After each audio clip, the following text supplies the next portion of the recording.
I'll put it in sports terms why you got fired. You were fucking with O.J. too much. That's exactly why you were fired, well, man. I don't know. That's his buddy. Yeah, it's his buddy. Yeah. Well, that's why you got canned. O.J.'s a good guy. I mean, he's not.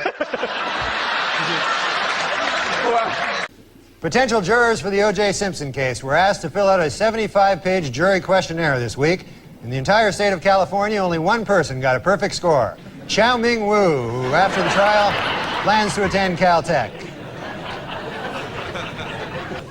By the way, you can now purchase a bronze statue of the Juice for only $3,395. And for an even $5,000, you can buy one that Al Cowlings has kissed the ass of.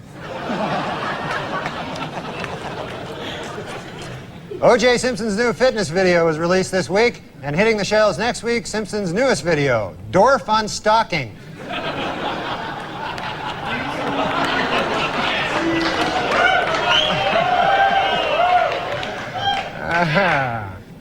The crowd is torn.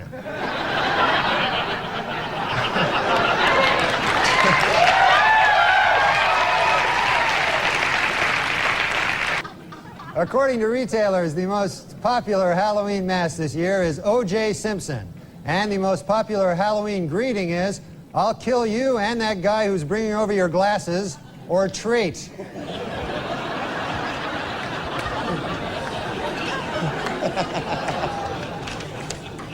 And the Pope came out with a book this week, which contains a series of essays examining faith and morality in today's secular world and the changing role of the Catholic Church as it approaches the 21st century.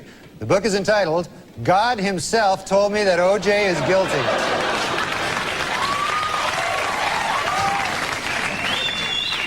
In other book news, Prince Charles released an autobiography in which he states that he never loved Princess Di and that his father pressured him to marry her. The book is entitled, Of Course O.J. Did It. I mean, come on.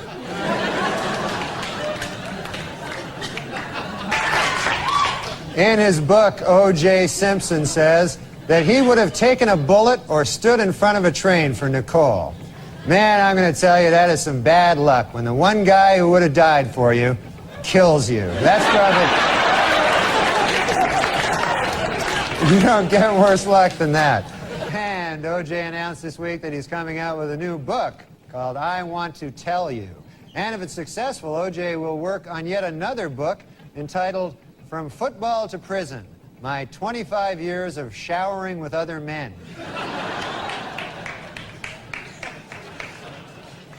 And finally, in honor of the 50th anniversary of their first publication, Random House will be releasing special commemorative issues of many Dr. Seuss classics. The first to hit the bookshelves will be Green Eggs and Ham and O.J. is Guilty. Judge Ito was interviewed this week by a local TV station in Los Angeles. Asked by the interviewer if it was appropriate for a supposedly impartial judge to be on TV with his case still pending, Ito said, maybe not, but how appropriate is it to kill your ex-wife?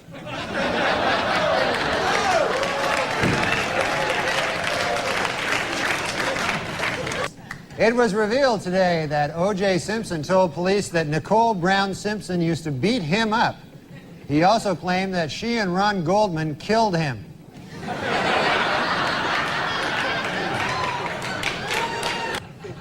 O.J. Simpson's lawyers have decided to skip hearings on DNA evidence and go right to trial. Asked why they did this, the lawyers replied, we want to get O.J. acquitted as speedily as possible so he can get back to doing what he does best, killing people. Well, let's get to O.J. O.J. Simpson's lawyers say they don't want the families of Nicole Brown and Ronald Goldman in the courtroom during the trial. They're afraid the presence of the family members will just remind O.J. of how much more killing he still has to do.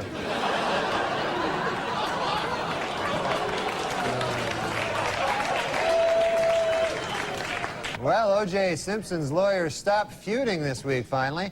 The Dream Team, F. Lee Bailey and Robert Shapiro, were able to put aside their differences and express their admiration for each other after O.J. threatened to cut their heads off.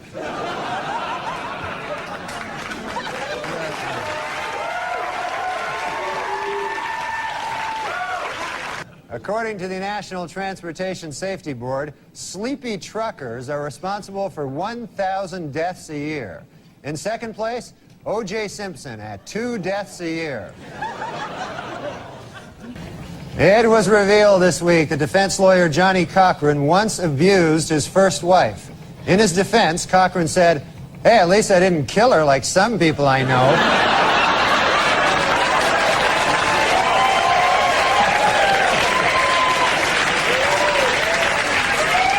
Tomorrow, Judge Lance Ito will take O.J. and the jury on a tour of the now famous crime scene. For the jury, it will be their first look at the actual location. Of course, for O.J., it will be just a case of been there, done that. Judge Lance Ito was happy with the jurors' field trip to the crime scene last week. It went off without a hitch, said Ito. Not one murder. O.J.'s pal Al Cowlings now has a 1-900 number. For $2.99 a minute, Cowlings will tell callers that O.J. is innocent. And for $3.99 a minute, he'll try to do it without laughing.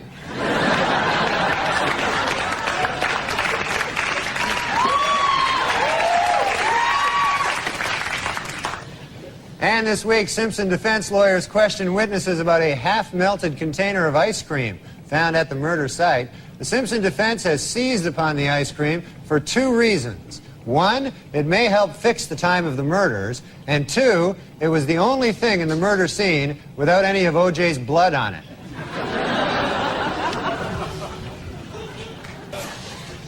To illustrate the point that their client is running out of money to defend himself, O.J. Simpson's lawyer said this week that if he had to do it over again, after killing his victims, O.J. would now rob them as well. We went...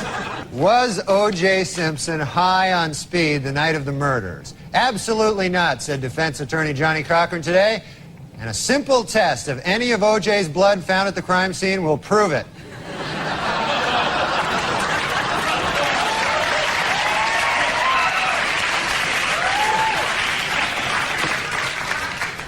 And O.J. pal Al Cowling said this week that in looking for the truth in the O.J. Simpson case, he sometimes talks to a picture of Nicole Brown Simpson, something that in the past would have gotten him killed by O.J.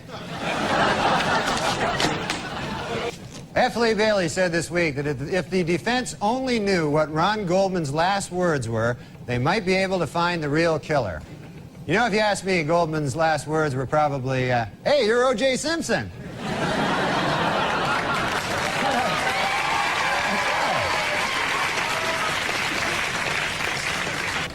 Oh no, O.J. has struck again. How about that?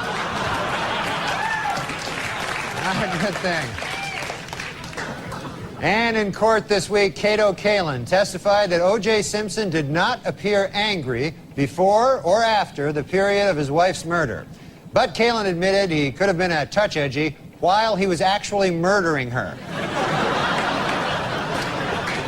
Might have been a... Hertz Rental Car Company announced this week that it will buy 520,000 vehicles, increasing its worldwide fleet 24%. In addition, they will try to find a new spokesman who won't kill his ex-wife.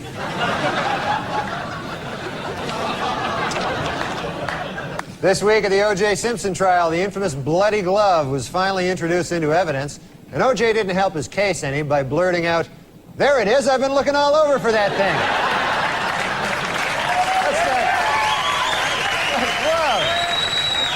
Testimony during the final week provided some spellbinding moments. In a brilliant move during closing arguments, Simpson attorney Johnny Cochran put on the knit cap prosecutors say O.J. wore the night he committed the murders. Although O.J. may have hurt his case when he suddenly blurted out, "Hey, easy with that. That's my lucky stabbing hat."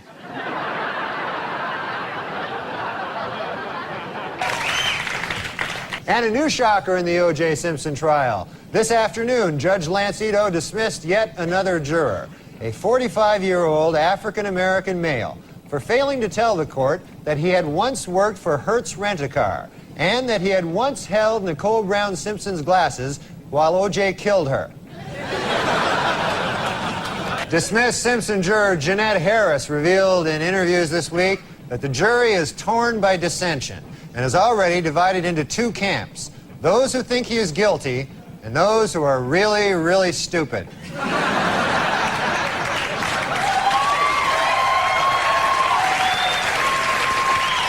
A bad week for the prosecution of the O.J. Simpson trial. Under intense cross-examination by defense lawyer Barry Scheck, LAPD crime expert Dennis Fung admitted that he may have contaminated the crime scene when he accidentally dropped a big bucket full of O.J.'s DNA. Our top story tonight, this week in the O.J. Simpson trial. After grisly photos of the murdered Nicole Brown Simpson were shown in court, O.J. turned his head away and wept. It was at that moment that he realized he would never be able to kill her again.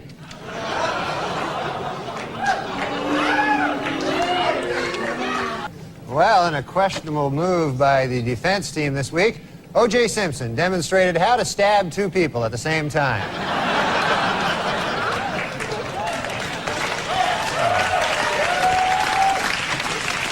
Remember 12 Angry Men, the classic courtroom drama? Well, the first film about the O.J. Simpson case is in the works. It's entitled 9 Angry Black People, 2 Scared Asians, and a White Guy Who Hasn't Spoken Since Rosa Lopez.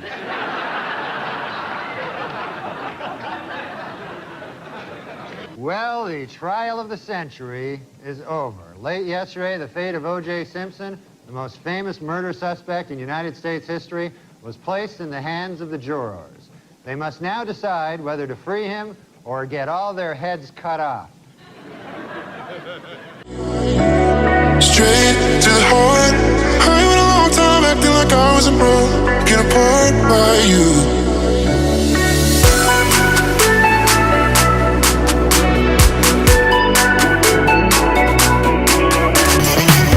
Thanks, I'm Norm MacDonald, and now the fake news. Well, it is finally official. Murder is legal in the state of California.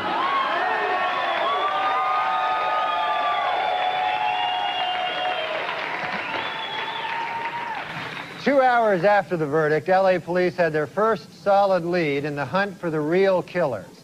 A new witness has come forward who saw 3 men fleeing the crime scene the night of the murders. Police have released this sketch and would like to hear from anyone who has seen these 3 individuals.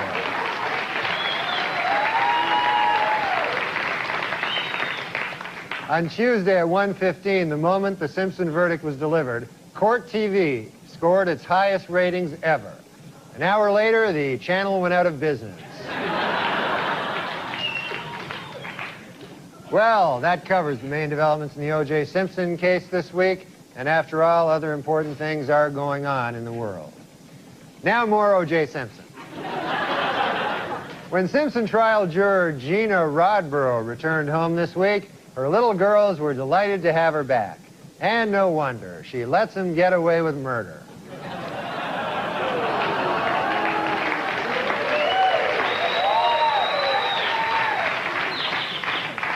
Our top story tonight. Following his shocking acquittal 2 weeks ago, O.J. Simpson vowed never to rest until the real killers of Nicole Brown Simpson are brought to justice. And the manhunt continues.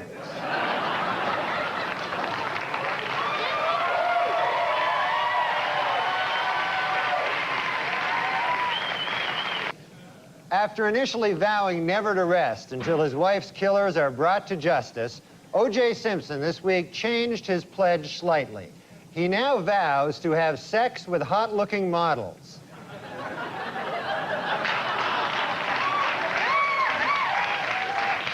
Meanwhile, this week, O.J. took girlfriend Paula Barbieri to see the erotic murder mystery Jade. Other moviegoers took the couple's presence in stride, though they did become uncomfortable when O.J. repeatedly shouted out, "You call that a stabbing?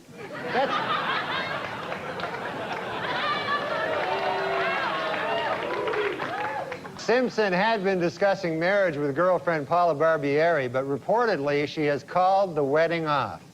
Her fear was that if they married, she would be brutally murdered. And then someone would try to pin it on O.J.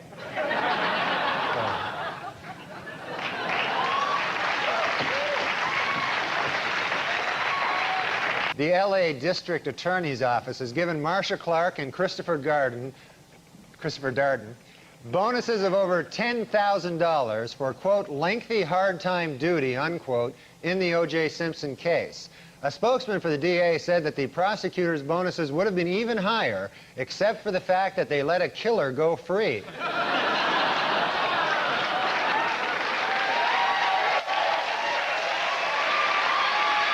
According to a report out this week, O.J. Simpson is still extremely angry that Robert Shapiro began writing a book while he was defending the football legend.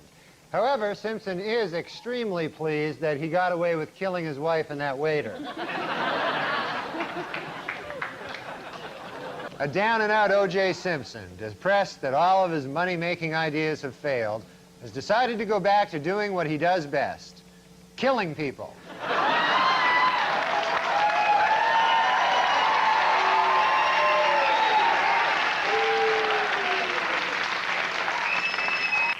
In a surprise move, O.J. Simpson has offered to give an interview to CNN with, quote, absolutely no ground rules.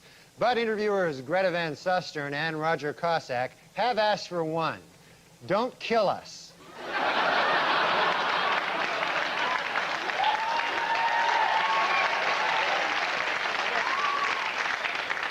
In sworn testimony this week, Paula Barbieri admitted that she had broken up with O.J. Simpson the very night Nicole Brown Simpson was killed. Boy, that had to be a tough day for O.J., huh? First he gets dumped by his girlfriend, then Colombian hitmen kill his wife. Man, that's... You gotta...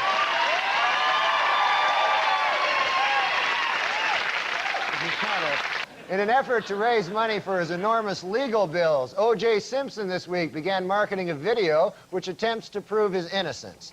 Should the tape not sell, Simpson has a backup idea, his very own video of the actual murders themselves.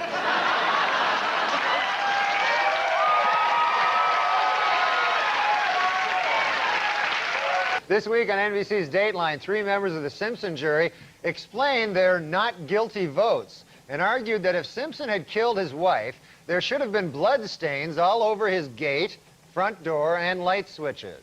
Also this week, Simpson friend Al Cowlings released his video, How to Get Blood Stains Off Gates, Front Doors, and Light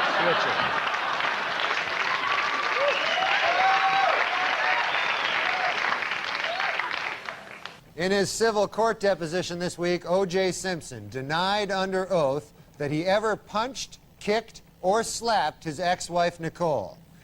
Oh, great. As if O.J. isn't busy enough tracking down the real killers. Now he's got to track down the real wife beater, too. This guy is crazy. And in Brentwood, O.J. himself was spotted manning a lemonade stand with his daughter, Sydney. Asked by reporters why sales were so poor, O.J. replied, "Beats me," and then he went back to cutting lemons with a giant knife.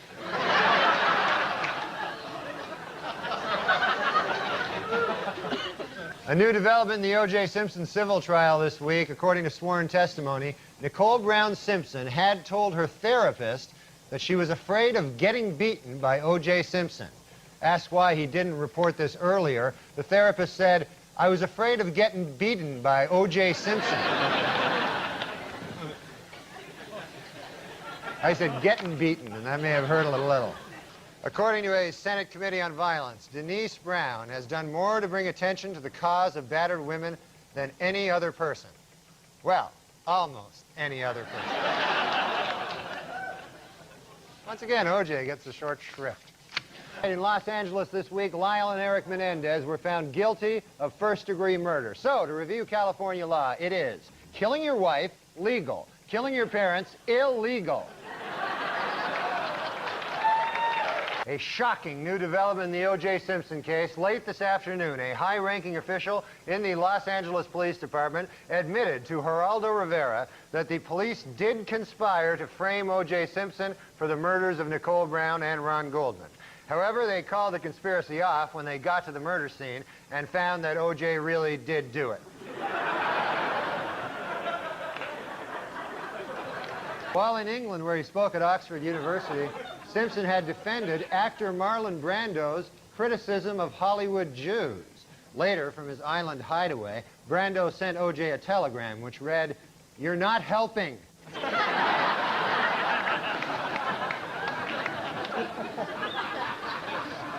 Arriving back in the U.S. after his week in London, O.J. Simpson was asked by a reporter why he hadn't spent Mother's Day with his children. A visibly annoyed Simpson replied, "Idiot, I didn't spend Mother's Day with my kids because I killed their mother."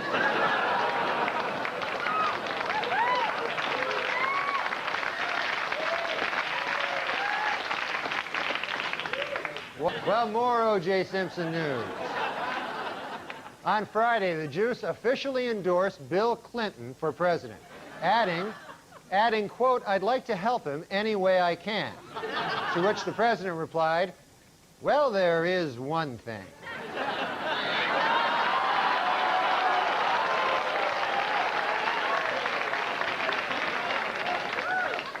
In Los Angeles this week, the defense suffered a setback in the second O.J. trial when Simpson was ordered to turn over a secret videotape which lawyers say contains proof of his guilt. What's on the tape? The first O.J. trial.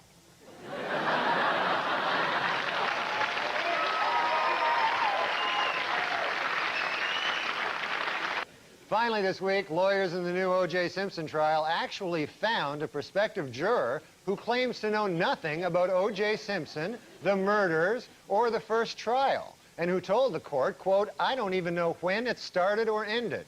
Unfortunately, the man had to be disqualified when it was learned that he had been a juror in the first O.J. trial.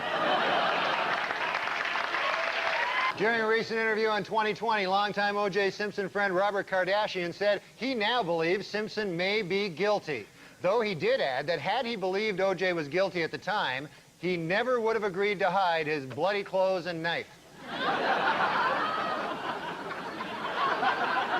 At his civil trial in Los Angeles this week, O.J. Simpson attorneys began their case with an attack on Nicole Brown Simpson's character. Outraged Brown family lawyers responded, quote, "Nicole is a victim. No matter what she did, she certainly did not cut her own throat." To which Simpson's attorneys replied, "On the contrary, that is precisely what we intend to prove." At the Simpson civil trial this week, O.J. and Fred Goldman got into an explosive shouting match. Mr. Goldman bellowed at O.J., "Don't give me that damn look," while O.J. shouted back, "I wasn't even looking at you. You're just mad because I killed your son."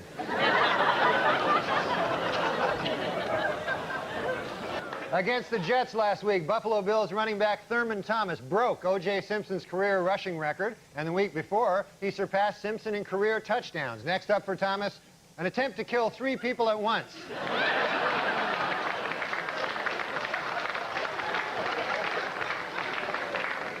O.J. Simpson was in a different courtroom this week, attempting to regain custody of his 2 children. In order to prove to the court how much he loves his kids, O.J. pointed out, quote, "Hey, they're still alive, aren't they?"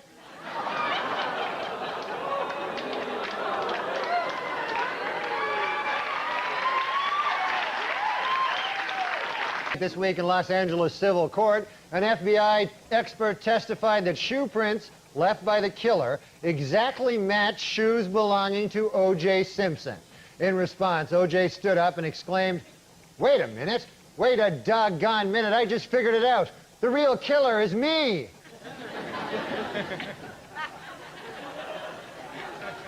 According to researchers in Australia, koala bears have fingerprints so close to those of human beings that they could easily be mistaken by police at the scene of a crime. It should be noted, however, that the research was funded by O.J. Simpson. So, our top story tonight comes from the O.J. Simpson civil trial, where this week it was revealed that in his first interview with police, Simpson had refused to take a lie detector test. His reason? It detects lies.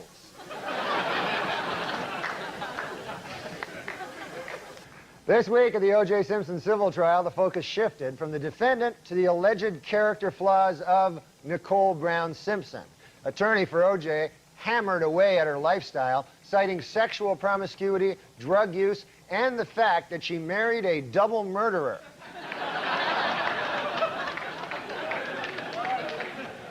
Meanwhile, Simpson defense attorney Robert Baker argued that a dark spot in a crime scene photo was a, quote, mystery shoe print, suggesting that there were actually 2 killers. O.J. hopes this will support his theory that he did not act alone.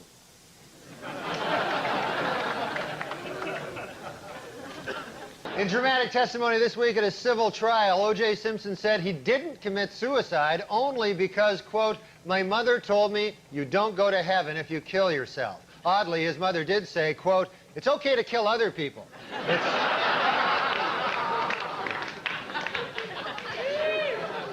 In a unanimous verdict this week, a Santa Monica jury found O.J. Simpson liable for the wrongful deaths of Nicole Brown Simpson and Ronald Goldman, awarding the plaintiffs damages of $8.5 million. Reacting to the verdict, Simpson insisted that he has nowhere near that amount of money and that his only remaining asset is 30 pairs of Brune Mali shoes. The announcement of the verdict came toward the end of President Clinton's annual State of the Union address, and to many observers, completely overshadowed the event. Even the president was distracted during his speech, waiting to hear exactly how much it costs to kill your wife.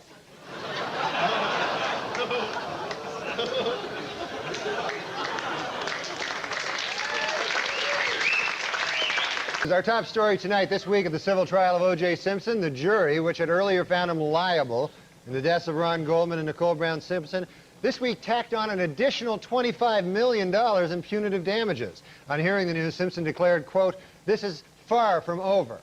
Asked to clarify that statement, O.J. said, quote, I'm going to kill more people. What do you think I meant? The first place in Weekend Update's Most Romantic Valentine contest goes to David Delafera of Kearney, New Jersey. Yesterday, Mr. Delafera, who works as a fireman here in the city, climbed the ladder of a fire truck up to the third-floor office window of his girlfriend, Alexandra. There, with a dozen roses and a wedding ring, he proposed to her in front of all her co-workers. Congratulations, David. And coming in last place for the third year in a row, O.J. Simpson. At a book signing in New York this week, Fred Goldman once again offered to forget the millions owed to him by O.J. Simpson if he would simply admit to the Brentwood murders. A visibly annoyed O.J. responded, why in the world would I do that when I have no intention of paying you anyway? More bad news for O.J. This week, HarperCollins reached an agreement with the Brown family to publish his late wife's diary. Especially troublesome to Simpson is this final entry. Dear Diary, I have to run now because O.J. is here to murder me. And also the guy who returned my glasses. I think he might murder him, too. Also this week, a California newspaper revealed that O.J. Simpson was awarded custody of his children mainly because a court-ordered psychological test showed that he is a loving father. It should be noted, however, that the same test also showed that he was a loving husband.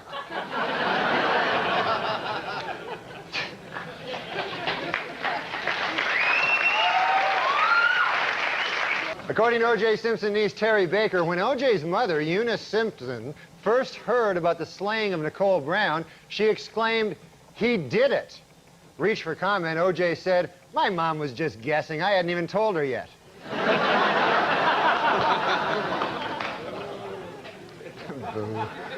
Meanwhile, O.J. himself may have some explaining to do. For months, he has denied hiding financial assets, including valuable sports mementos, from the Brown and Goldman families. But earlier today, Simpson pal A.C. Cowlings was stopped as he tried to leave the country.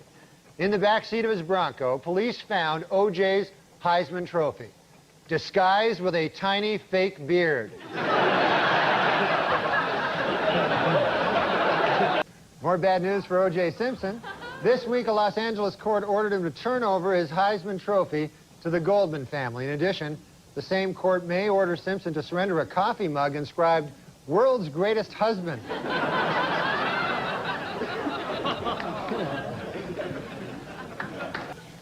More followed from the recent conviction of British au pair Louise Woodward on murder charges. This week, her attorney, Barry Scheck, lashed out at the legal system, saying, quote, what kind of sick society do we live in where an innocent girl is sent to prison, while a double murderer like O.J. Simpson goes free?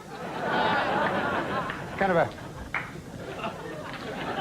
In a statement with profound legal implications, the FBI announced this week that for the first time, its experts can now identify an individual with 100% accuracy through his DNA. And really, when you think about it, the timing could not have been better, said former football great O.J. Simpson. He was good on the gridiron.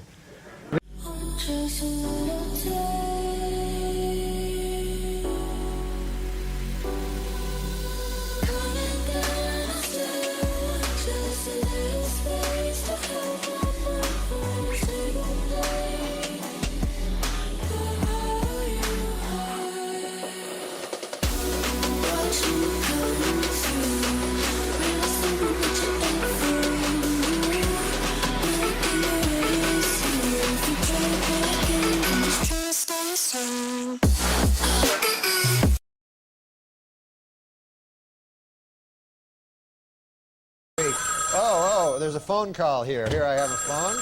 Let me see now. Who would this be? Hello? Hey, Norm, what's up? It's OJ. OJ! Hey! Hi, OJ. Hey, what have you been up to? I just got back from the movie. Oh, the movie. What'd you say? Beautiful girls. Oh, yeah. Who's in that again? Oh, you know, Uma Thurman, Lauren Harley, Mira Sorvino, Rosie O'Donnell. Rosie O'Donnell's in Beautiful Girls? I know, Norm. I was nonplussed myself. Anyway there, Juice. Hey, how's it going with the, the manhunt there for the killers? Oh, Norm, don't ask. Not good, huh? That is an understatement. I'm no closer to finding the real killers today than I was when I started. It's like they vanished into thin air. Oh, well, give it time there, OJ. You know, it can't be that bad. Oh, believe me, it is that bad. Sometimes I feel like I might as well shut down the whole investigation. Oh, come on now. Hey, did anything ever come out of that lead you picked up there about the shadowy figure leaving the crime scene? No, you're not going to believe it. It turns out that was me. Well, so I guess that's a dead end, huh? Yeah. Well, hey, how about that guy that was seen running back to your house by limo driver Alan Parks? Well, guess what? That turns out that was me also. Oh. Well, what are you going to do, huh? Nothing you can do. Sometimes you just have to laugh. Anyway, Norm, while I have you here, I was going to ask you a favor. Oh, yeah, sure, Juice. What is it? I produced a video dealing with some of the inconsistencies in the evidence, and I've been having trouble getting the 800 number out on the airwaves. Really? I'll put it out. Okay, that would be great. It's 1-800-555-0165. Oh, okay. That's 1-800-555-0165? Right. 1-800-555-0165. Okay, 1-800-555-0165. Okay. Hey, what's the video cost there, OJ? Was it like $100? Oh, no, it's $29.95. $29.95? Good Lord, that's nothing. Yeah, well... You're practically giving it away. We're trying to price it so that the average person can afford to buy it. Well, OJ, the question's not can the average person afford to buy it. The question is, can the average person afford not to buy it? Well, we think it's a quality video. Well, the price is certainly right. Hey, let me ask you a favor, OJ. Can I give out that number one more time? Sure. Okay, then. That's 1-800-555-0165. Right.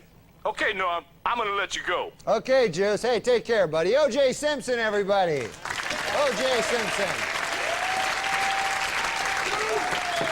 O.J. the Juice. Well, in a sworn deposition this week, O.J. Simpson claimed that he never, ever beat, choked, or hit his ex-wife with a closed or open fist. Luckily for O.J., lawyers forgot to ask if he'd ever cut her head off.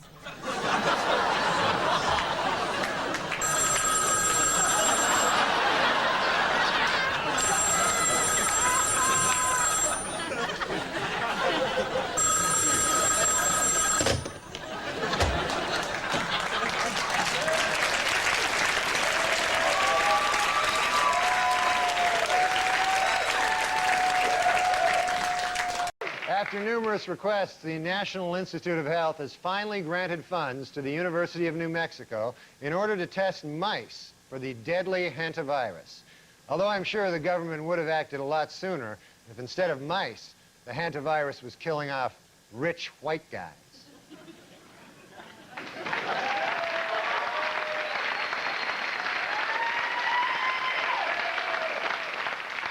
And in Brunswick, Maine, an outbreak of the deadly canine parvovirus has led to the local Humane Society killing many of its dogs. Gee, I wonder if the Humane Society would kill off victims of canine parvo if instead of dogs, they were rich old white guys.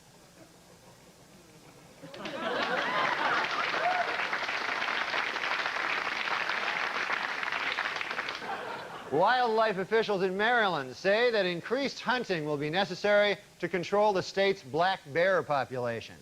Gee, I wonder if hunting would be the answer if instead of overpopulation of black bears, there were an overpopulation of rich old white men.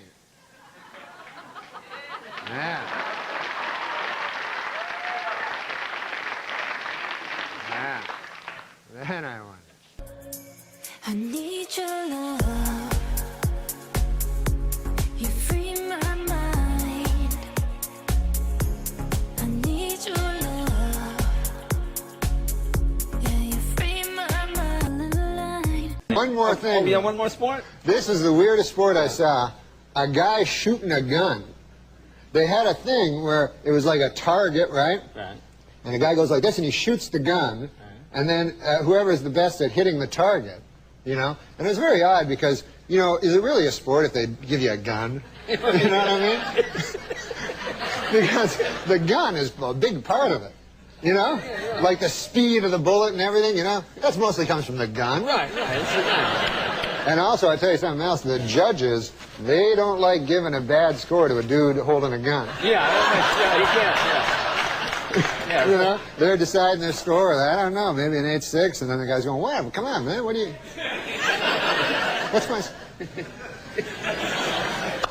What are you telling me about New York?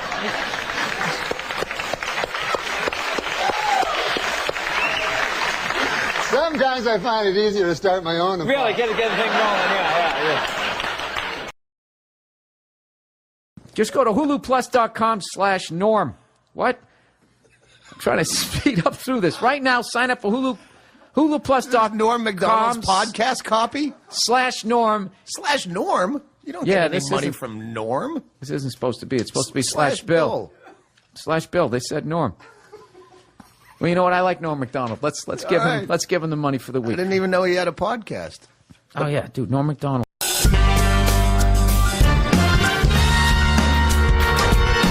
Hey, welcome to the show. This is a podcast, but it's on the TV also. And I'm here with my trusty sidekick, Adam Egas. That's right. How are you, Norm? Good. How are you, Adam? Fine. Just excellent. Fine. Yeah. Did you see him on Conan telling that moth joke? No. Yeah, you got to see it. No, I haven't. A moth goes into a podiatrist's office. A moth goes into a podiatrist's office, all right? You are correct. Dude, you know how many comics out there don't give a fuck, but kind of still do? You have to kind of still do to eat. That guy Norm truly doesn't. He's so fucking funny. One of my best opening monologue jokes ever. Did you ever see?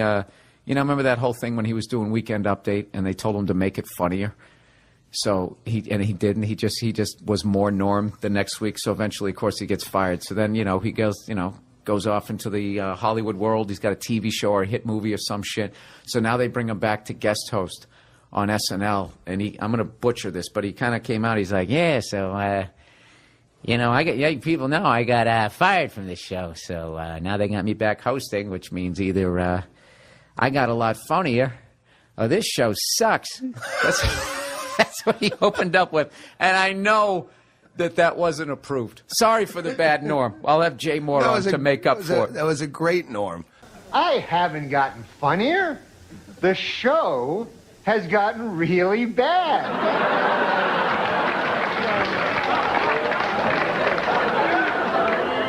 So, yeah, I'm funny compared to, you'll see later. Okay, so let's recap. The bad news is I'm still not funny. The good news is the show blows. Norm, listening to Norm on Stern or anything, any podcast, listening to, I don't know if you remember when Charles Grodin would do Letterman, and just knowing he's going on there, that it was always a fucking great show. Oh, yeah, That's and what people didn't get that he was fucking around. Yeah. was That's how amazing. Norm is anytime. If Norm's the guest, I'm fucking listening. I was at a party with a friend, and so I noticed you first. And you returned my gaze, knew how to quench my thirst. You took me to that room like a dream come true. The dance you performed was just for me and you. Kisses on the neck, then you work your way down. Let yourself go for me all around town. Seductively. For obvious reasons, we lost Norm MacDonald this week, which was just, you know, I had no idea that he was even sick. And he's a guy that I knew a little bit. I was definitely friendly with him. If we saw each other, we said hello and we shot the shit, but it wasn't like someone that I talked to on the phone or anything. And I was such a huge fan of his, and I would just always end up running into him. And he just always had that smile on his face. Like, as you talk to him, he would have that smile. Just a really great, warm guy. And I remember, I was trying to think what Norm's story to tell you. This one isn't necessarily funny. It was just sort of random. I went out to go see Bill Cosby in concert right before all the bullshit happened out in Pasadena. And he played this theater out there, which interestingly enough was where they had the 25th anniversary of Motown celebration, which is the first place Michael Jackson publicly did the moonwalk. I saw Bill Cosby at that theater. And I remember they had it all set up where, like, they almost built him like a little living room. He had like an Archie Bunker type chair, a little square rug, and then like a side table where he put his water. And he just came walking out, and there was the mic. There was no mic stand. It was just sitting on the chair. And he just came out. You know, he kind of walked a little bent over, came walking out, waved to everybody, sat down, picked up the mic, and for like almost 2 hours, just, you know, hour and a half, just killed. Just fucking killed. Had the crowd in the palm of his hand. Masterclass of stand-up, right? So I leave with my lovely wife, and I go out front, and who's standing there is Norm MacDonald. He was like, hey, Bill, hey, how you doing? And I talked. It was like, no, what's going on? I was so psyched that he knew my name and all of that stuff, and I think I had met him before. And then we just stood there talking about comedy and how amazing it was to see Bill Cosby and how good he still was. Like I said, this was before all the bullshit happened. And my admiration for the guys, it went even higher. That, you know, I understood why I was there, but I thought Norm was so good that he didn't need to be there. And he was still there, still trying to learn and everything. And I was thinking, like, wow, this is why this guy is so fucking amazing. And, you know, he's just was somebody that you couldn't just watch one video of him. Like, you know, I was saying to Verzi how, like, guys like Ric Flair, Norm MacDonald, there's a few people, if you click on their videos, it's like, say goodbye to the next 2 hours of your life, because everything that they did is so interesting and so different and so funny. And one of my favorite Norm MacDonald things that he ever did, you know, because so many people like pretend that they don't give a fuck, you know, both in my business and in other businesses. You got I don't give a fuck. Hey, you know me, I don't give a fuck. You know, those people that advertise them. Like, that guy clearly, in the best way, didn't give a fuck. He really cared about people and stuff, but like he did what he wanted to do. And when he was on SNL, how big a gig that was, because there was so few channels, the internet hadn't blown up yet. And even with basic cable and everything, I mean, it was still, if you were on Saturday Night Live and you were doing Weekend Update, it was one of the most coveted gigs a comedian could have. And you were part of this lineage of, you know, at that point it was, you know, Chevy Chase, Jane Curtin, right on through to Dennis Miller's reign when he did it. And, did Colin Quinn come after? I think Colin came after, but it was always just like the best of the best comics that they had doing it, and continued on with Tina Fey and all of them. And no one's walking away from that job. And if some suit at NBC tells you they don't like the jokes you're doing and be funnier, you're shaking in your. I'd be like, oh fuck, I'm going to lose this big gig. I don't want to get fired. I don't want to piss these people off or whatever. I guess he was doing all those OJ jokes, and I forget how the story went. There was somebody there that knew OJ or something, and was telling Norm to back off and move on to something else. So what does Norm do? He just doubles down and he just does even more OJ jokes, which is like, the balls that took to do that. And he ended up losing the gig. He got fired. And people loved him, and he was fucking hilarious, but he didn't back down to the big fucking guy over there, and he ended up losing the gig. So, as luck would have it, I think it was Dirty Work, came out like a year and a half later or so. So he has to promote it, and he's on the press thing. So Lauren has him back and has him host the show. And I remember he went out there, and his opening joke, he just comes out. And he was just like, something like this. Yeah, it's good to be back. I actually got fired from this show about a year and a half ago because they said I wasn't funny. And now here I am. I'm hosting the show. So that means one of two things. Either I got a lot funnier or this show sucks. And then he had that big shit-eating grin on his face, and he started laughing. And then he proceeded to do a bunch of OJ jokes. Then it occurred to me, I haven't gotten funnier. The show has gotten really bad.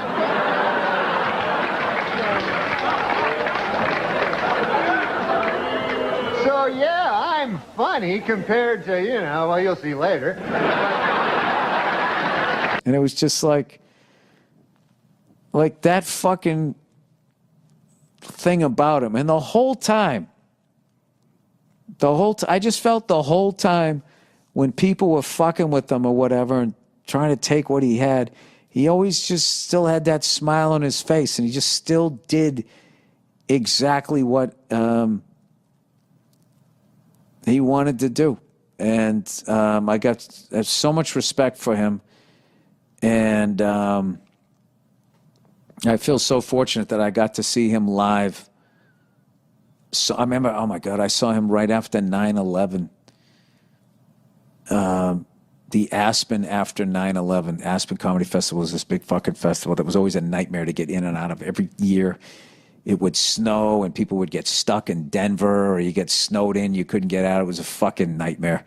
And then as a comedian, you had to perform. It was like a mile higher than fucking Denver, and no one could breathe, and you're performing in front of all these super fucking rich people in front of industry, and you just go up and you would eat your fucking balls, and you're like, why did I come out here?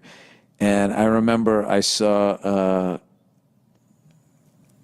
Joe Rogan do a full set that I still remember, and then I saw Norm MacDonald. It was at the same theater, and I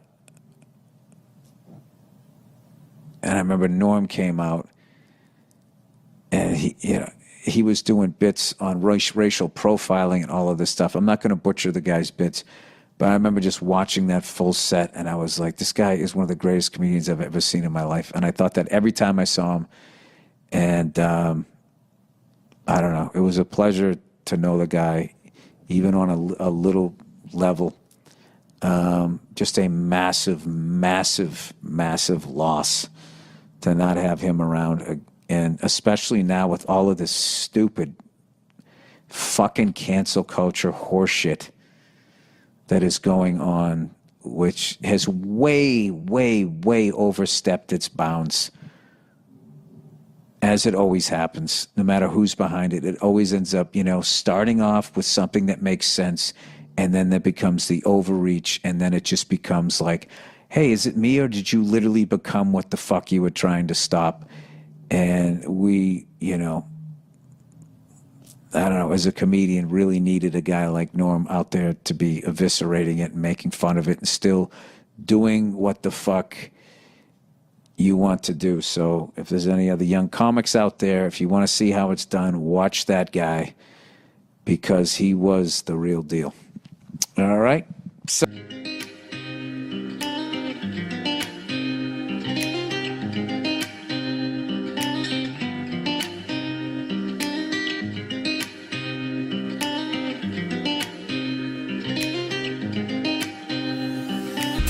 once again, rest in peace to the great Norm MacDonald. Just truly, without a doubt, one of the greatest stand-up comedians I ever saw in my life. And just such a great guy. And it's just so sad that he won't be around anymore. But I actually got off the plane in a better mood from just watching literally the beauty of who he was and his work. When I got off the plane, I was actually like, I don't know, there's something about him. I just thought he understood life. Just a really warm guy. God damn it. It's always those guys that go. So there's your lesson. Don't be nice. You'll live forever. All right. Some jokes. All right, but that's all right. But you know, are these street jokes? No. So you wrote them? They're not. Someone wrote them. Some of them wrote that you know. Yeah, some people in this Okay, room. cool. When you're single trying to attract a partner, it's important to project the qualities you desire, which I understand, but boy, oh boy, have I had to suck a lot of dick lately. That's sort of like a Bobby Lee joke. It is a lot like a Bobby Lee. All right. I went out to buy a California Pizza Kitchen signature pepperoni frozen flatbread, and by the time I got home, it was perfectly cooked and entirely eaten. 100% true. Oh, you ate it. See, I love Wait, Bobby laughs. I love that he laughs. It's just weird, right? Just some of them are odd. I'm not going to lie to you. This is a joke. Well, some of them. But this is a joke. I think technically. Like an observational joke? I signed up for my company's 401k, but I don't think I can run that far. It is a long way.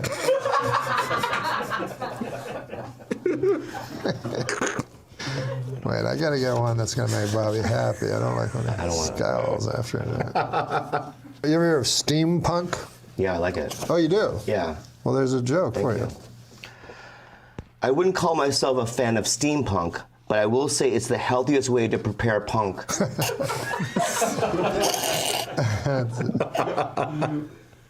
There is an Asian guy in Texas, right? This guy, his name is Mark. He taught Pablo Francisco how to do impressions back in the 90s, late 90s. Wow. For many years, 15 years, his stage name was Chinaman. As racial, I should say, epithets go, yeah. That seems to me to be the least offensive one. Because it's literally man from China. I know. I know. I think Chinaman is pretty, it's okay. Except it refers to all Asians. Yeah, that's the problem. But as an epithet, though, don't you think Chinaman is the least offensive? I do. I man mean, from China. Unless it's a woman, but... Yeah. But then, then you'd say Chinaman woman. Chinaman woman. But it's literally man from China. I couldn't agree more. I'm not. Also, dude, Chinaman is not the preferred nomenclature. Asian American, please. Walter, this isn't a guy who built the railroads here. This is a guy. What the fuck are you? Because what about this? If you say Asian, right?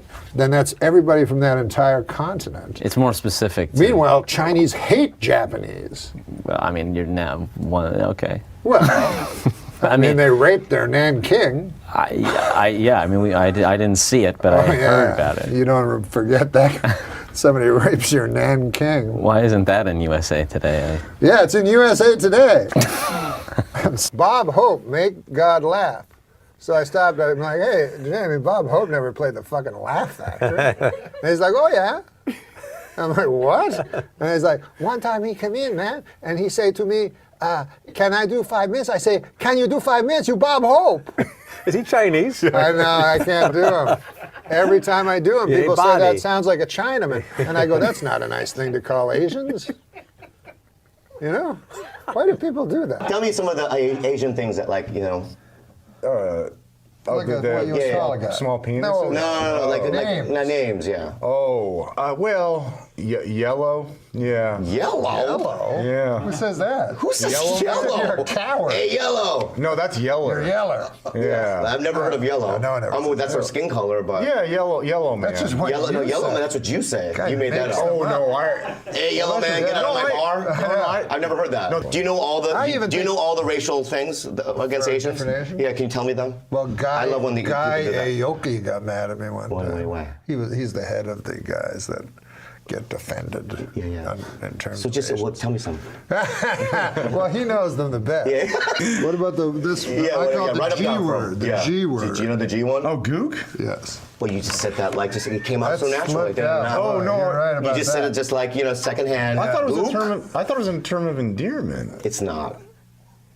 But can I tell you guys? Well,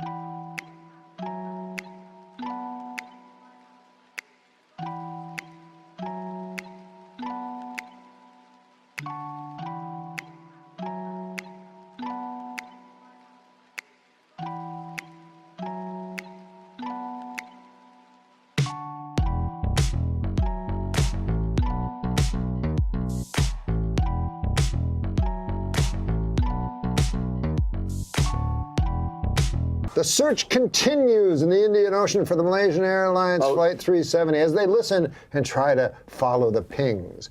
These guys sound like me always listening for pings. The pings are my Chinese neighbors.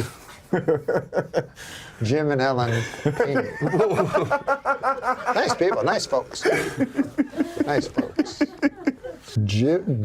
Is that what you said their neighbor was? Jim Ping? That is my neighbor. A nice fella. Nice guy? Let me his abacus. I want to do this. Jesus. Oh, come on, that's not a Chinese guy. I wasn't saying it was. That was kind of What are you, racist. Mickey Rooney? Hey, come on. I know he's dead, Have but a little Mickey Rooney respect. did a very racist thing like you just did in a movie called Breakfast at Tiffany's by the wonderful Truman Capote. I wasn't doing anything racist, and you know it. But go ahead. Well, a study this week reports seafood is good for you unless it's fried. Yet another groundbreaking story from the pages of the medical journal, Duh.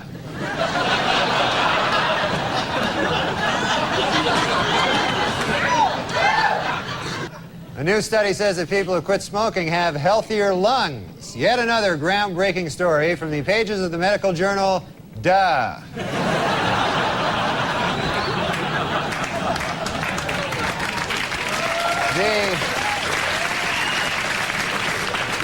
A person who suffers 2 sharp, powerful blows to the head within a short period of time can suffer brain damage or even die.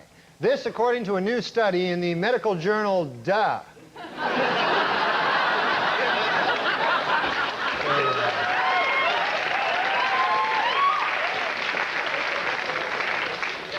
Ow, my leg! You all right?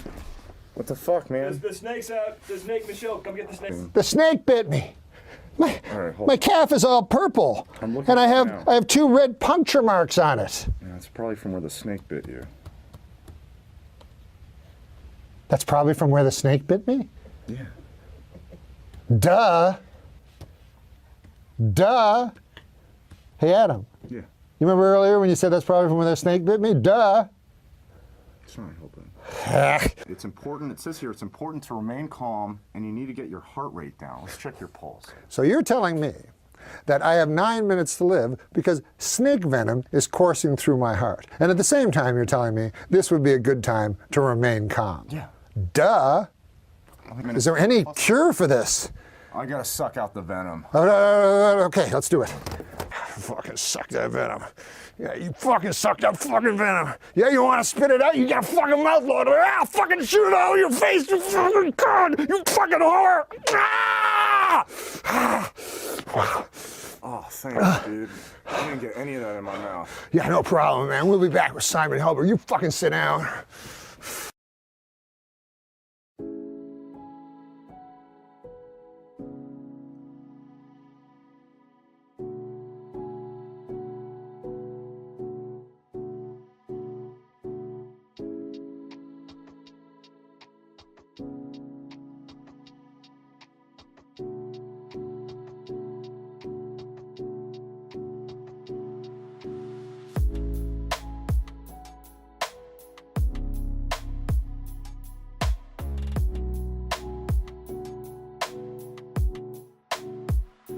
thinking of Richard, thinking of Wayne, obviously, Norm recently. It's like, I remember growing up and asking, I grew up Catholic. I asked the priest, I said, does God have a sense of humor? Because I had like jokes about Catholicism and all that. Yeah. Of course God has a sense of humor. And like, in my mind, I'm like, if God really had a sense of humor, if a comic dies, they should be allowed from wherever they are to have one tweet or something a week that we all have access to. Just waiting like, okay, I can't wait for that weekly tweet. What is it going to be? What's the topic? I think of that with Norm a great deal because I think he, I really enjoyed listening to him. Yeah. Like just listening. Did you gig with him quite a bit? No, I only knew him.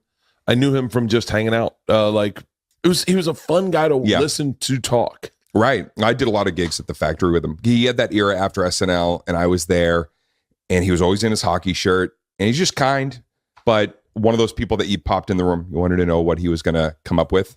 Yeah. I heard the funniest story. We can cut this from the podcast, so it'll just be between us. But I heard the funniest story years ago. So right around the time that MySpace, and stories about Norm, you just want to absorb them because they're always so funny. And as funny as he was on shows and stuff, he was just funny like that all the time, evidently, out in the world. Yeah. So he, years ago, when MySpace was a big deal, and you put all your money on it, I remember you sold your house and you put everything. Do as I do. Do as I do. I'm sleeping in the alley tonight outside the theater. So Conan parked my car when I got here. So MySpace was a big thing, and the first person to really monetize it or figure out a way to use it to benefit their career was the comedian Dane Cook, who's fine. I don't know the guy at all, and he's fine. But he had really kind of made a name for himself by getting followers on MySpace.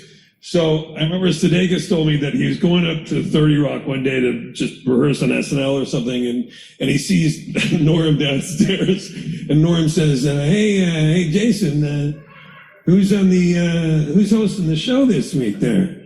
And Sudeikis goes, "Oh, it's Dane Cook." And Norm goes, "Oh yeah, that guy's a genius." And Sudeikis goes, "Oh yeah?" And he goes, No, a computer genius.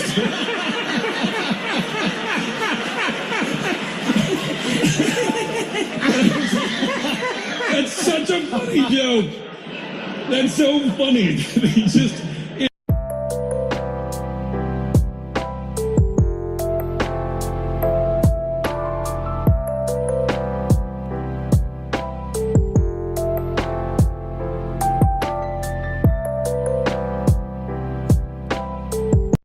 He anchors the Weekend Update on Saturday Night Live, and he has recently quit the nasty habit of smoking. Norm MacDonald. Norm!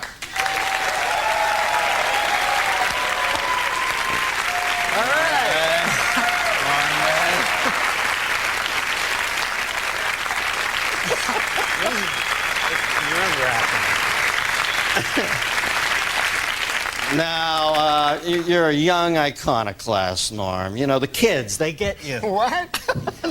I was going to wear a suit, and I don't need you. I like this whole D.B. Cooper look for you, man. This is... Now, is he the guy that jumped out of the plane? No. He's married to Alice Cooper. Now, the thing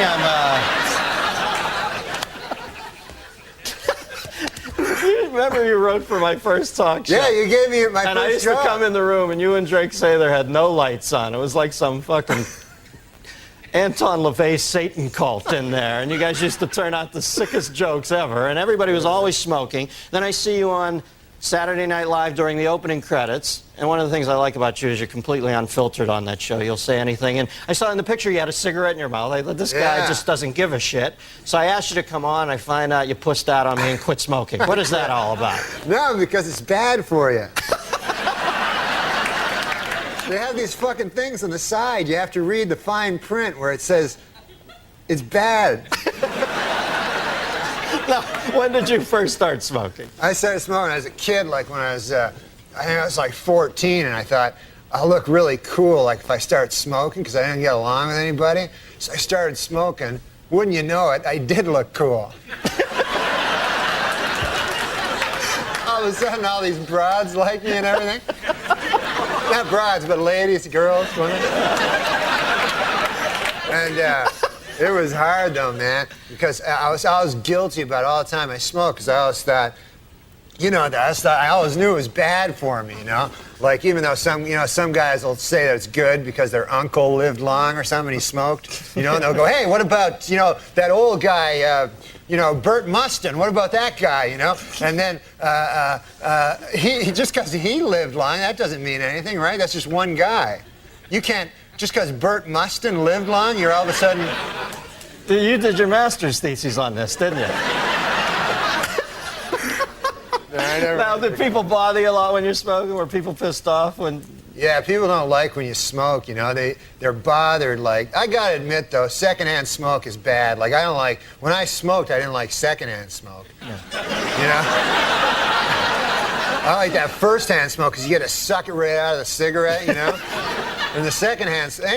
Any fucking thing that's already been ingested by someone is not as good, You know what I mean? Like a pork sandwich is delicious, but after a digested pork sandwich, that's fucking shit.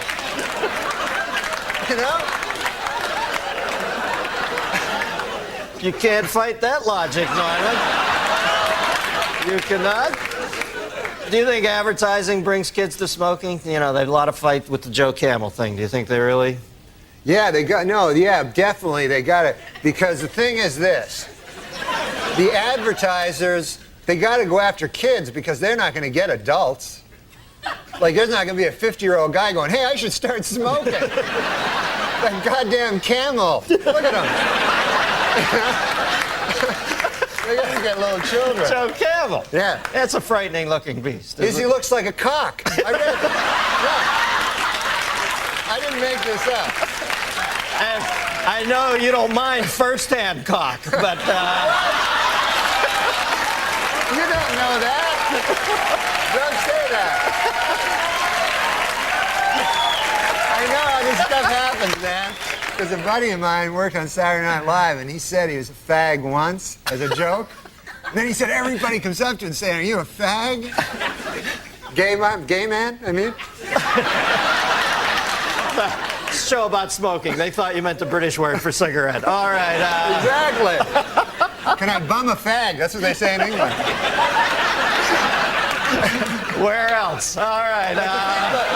The thing about Joe Camel looking like a cock, Dennis. I lost my train of thought. Thanks for bringing me back. Is this is what I've noticed. He doesn't even look like a fucking camel.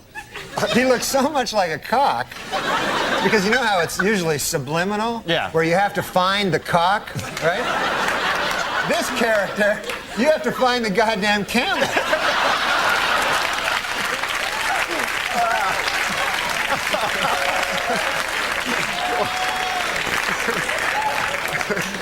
Yeah, believe me, when you only get 2 humps out of a cock, it's not worth smoking. All right, now, line 2, we got a phone call for you. Although I can't believe they'd still be on the line after this departure. Line 2, we've got Beverly from Middletown, Ohio. Beverly? Yeah, hi, Dennis. Hi, Norm. Hi, you didn't know my name, I don't think. Yes, I did. I watched Saturday night. Do you like it? Yeah. I liked it when Dennis was on it. Yeah, I do too. I watch Dennis every Friday. Get out of here. You're great at that, man. You're great at this. You know why? Because you don't give a shit about Dennis. You know what I mean? It's like the best thing you can do. Whenever I'd go on, they'd go, what's it like following Chevy? And I like Chevy. He makes me laugh. I mean, what the fuck do I think about Chevy? I'm trying to make a living here. Right, you know what I mean? Right. When I see you, I know you're thinking the same thing. Like, screw Dennis. I'm killing. Okay. Anyway, go ahead. What's your question? Okay, since nicotine is such an addictive drug, do you think someday you'll have to have a prescription to buy a pack of cigarettes? Well, you know, they always bring up the Constitution and talk about how we should still have the right to a militia and all that. But let's face facts, this country was built on tobacco growers. So, you know, if you're going to start changing... If you're not going to change one thing because it comes from way back then, you can't change this either. There are farmers out there who make a living. Tobacco is one of the crops that got this country going. So, no, I don't think they'll ever make it illegal. Yeah, no, they shouldn't make it illegal. I know. I think Norm's backing me up on that. What motivated you to quit? Well, I guess I read this thing about how it was like a phallic symbol, and that my doctor went in. He said, you probably have an oral fixation, which you know what that means. Let's not kid ourselves, right? So that's why I always smoke like cigarettes instead of cigars, because if I'm gonna have I like a little white thin cock, you know. Are we back to cocks again, huh? I go away to Ohio, Middletown, the center of the universe, to take a nice clean call, and then I space out. I'm thinking, I can't listen to Norm for a second. I gotta get a time cue here. I come back and you're talking about having a thin white cock in your... I don't have a thin white cock. In my cock, you mean? No. In my mouth. No, you misunderstand. Oh, what I'm okay. saying is this. I'm just saying don't make the mistake of thinking I fucking listen to you. I just want to make it clear about that cock thing. I was just saying, if I ever was gay, if they like suddenly made it mandatory or something, then I would choose the smallest cock, and I would like a guy that came fast. I don't know. I thought the subject was cock. No, cocks is next week. I'm sorry. Does that answer your question? Yes, it does. Norm MacDonald, ladies and gentlemen. No, I was just thinking, because they have that Viagra thing out. Yeah. And the other day, Bob Dole came right out and said he was one of the first. Yeah. And you don't want to hear about Bob Dole's cock, I mean, President Clinton's cock, Bob Dole's cock, what the hell? But mostly, an old man like that, you don't want him to have a super hard cock. You know what I mean? Why? Why? Because an old man, you want him to be got a pipe going, a newspaper, the dog at his feet there. Well, that in some corners is considered pipe. Oh. But now they're going to have to create some goddamn pill that makes women aroused at the sight of a fucking 70-year-old dude with a super hard cock. You know what I'm saying? It's crazy. This Viagra. It's insane. And you know what it's for? Impotent people. All right, It's for impotent guys. So get this. I read this. The pill can make your cock hard for 4 hours. Right. So now, who has the 4-hour hard cock? The impotent guy. The rest of us are fucked. Me and you got our regular cocks. Meanwhile, fucking Spade is, Refer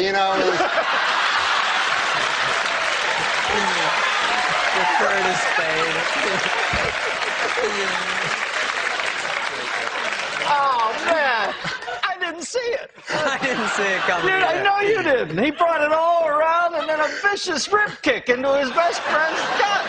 Once there's too much cock talk, I try to just zone out for a minute till it goes back the other way. If there's too much cock talk, this guy has fevered nightmares all night. Dreams, I mean, like sweaty, fevered dreams from the cock talk that's been all over his head.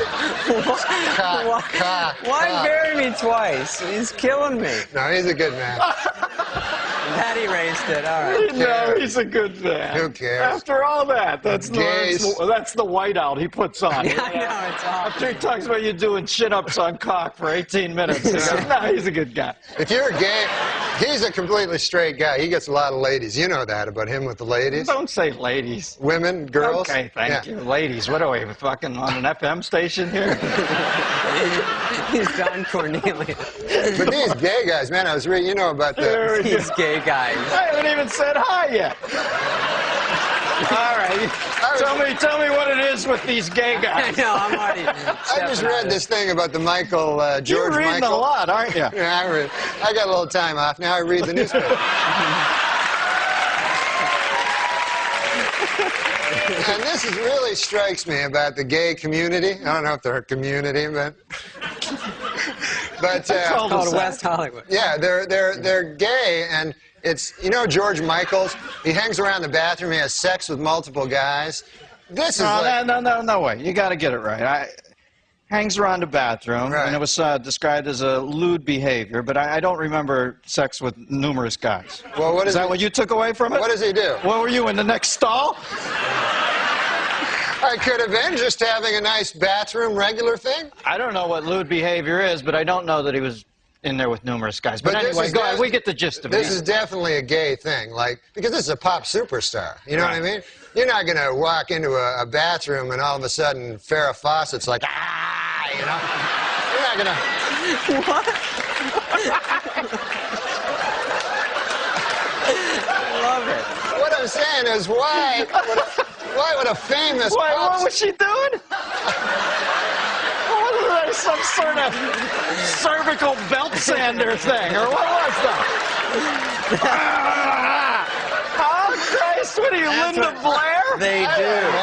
That's what they do. Right? That's what ladies that I know do. Good to know that primetime exposure's paying dividends there. But I think that's what it is. It's that the gay, that's why they have separate bathrooms. Let's face it. If they had women and, you know, women, as you call them, I call them ladies.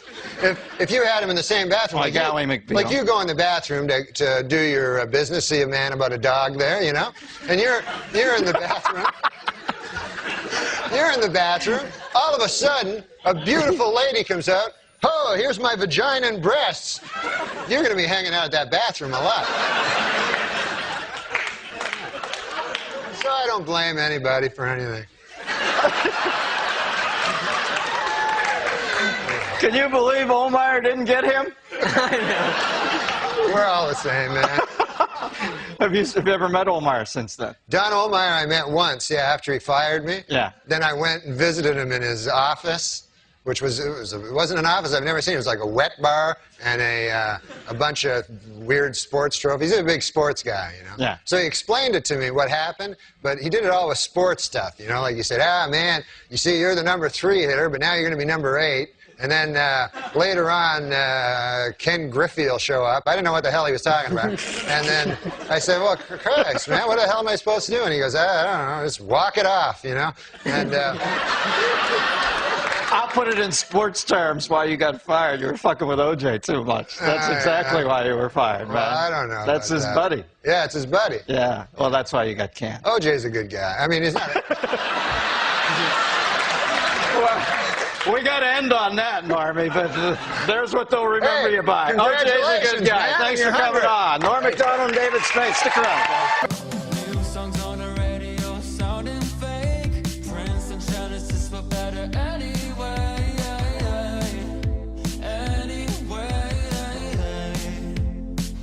Am I just me? Luckily, we have the good taste to bring tonight's guest back. Every season, he is as uncensored a wit as they come. His new sitcom, The Norm Show, is on ABC Wednesdays at 9:30. Please welcome George Wendt, ladies and gentlemen. They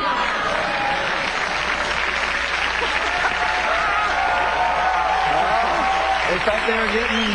Georgie Wendt.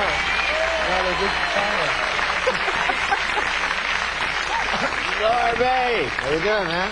How are you? I'm all right. How's it going? Year in, year out, my favorite guest. All right, you're a good man. Because you have no inner barometer of how far to go. Well, no, because it's HBO. I like to be dirty, you know, and it's fun. You know what you are? You're like a profane child. That's how I think of you, because you always say, I like to be dirty. Then you go up on this Pynchon-esque cock rant for like 3 minutes. Yeah, cocks are ugly, and Joe Campbell's a cock, and you're always shuffling your feet. What are you nervous about? You're a star, for Christ's sake. How's that sitcom world? Is that hell, or do you like that over there? It's not a lot of fun, but, you know, it's good to do. No, it's not on Olmeyer's. Has Olmeyer sent you a congratulatory telegram, or what word am I looking for there? Olmeyer, I haven't heard any missive, I think. Who's the Olmeyer at your network? This lady, Jamie Tarsis. She think you're funny? Yeah. Olmeyer's not even there anymore, isn't it? Isn't one of his last official duties to whack you? Yeah. He took off, and they got this other guy, I think it's maybe Sammy Sosa. Scott Sassa. Scott Sassa.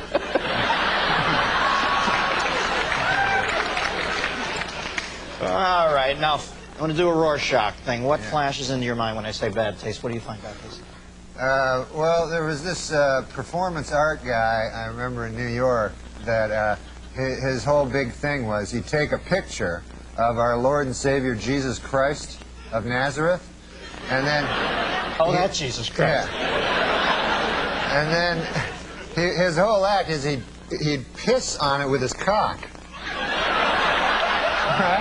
Wow, you know, at least he showed respect. He could have pissed with his, what, arm? Oh, you're right. So I thought that was really and horribly bad That's over taste. the line, as far as... Yeah, because Jesus Christ, you know, he died for the guy's sin, and then the guy pisses on his picture. And it was a picture of Jesus dying for his sins. Like he was on the cross going, oh, I'm dying for the guy's sins. And then this guy's like pissing all over it. But, you know, when Judgment Day comes, he's going to have to face Jesus Christ of Almighty of Nazareth, you know.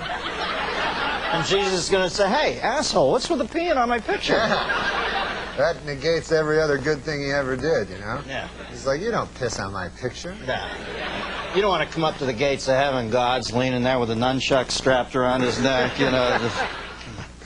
How do you go, I'll have some performance art for you while the fucking devil shoves some coal up your ass.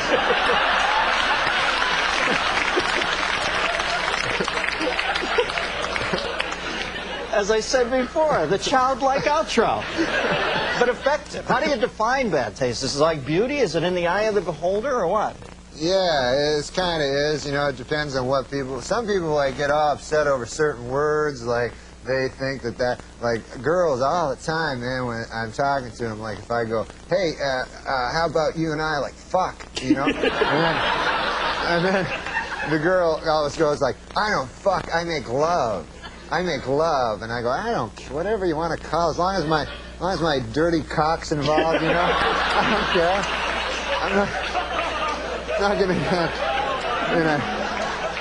going to get in a semantic argument. Or, you know, you can call it making a grilled cheese sandwich as long as there's a lot of me doing that kind of